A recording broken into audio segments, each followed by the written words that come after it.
Well, my new project. I had this at the shop getting wheels put on last week. New tires. And they stripped out all these bolts on this hub is stripped. All the lug nuts or lug bolts. You know, they normally pound in, right? And they got these ridges so they won't spin.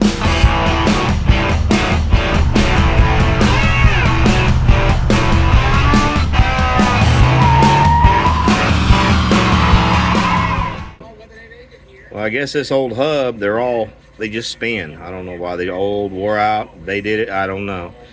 So when I went and picked it up, none of them were tight and the whole wheel about fell off. So I called them. They come down, picked it up, carried it back, and I guess they put some welds on the back. So I just wanted to pull it off today and see if it's something that's going to hold or something I need to get a hold of.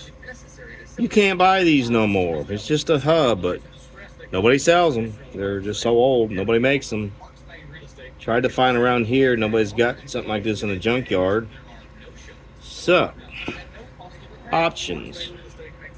Conversion kit to go to drum or disc brakes. I don't want to pay $600 to do all that because the brakes work. Where can I find one? Or can I take this to a machine shop and really have them weld it well so it definitely won't move? I don't know. This kid probably looks like he just tack welded a little bit. I might carry it down to a machine shop and see if they can put all new studs in and weld it good. I'll have to go down and ask them. But that's my project.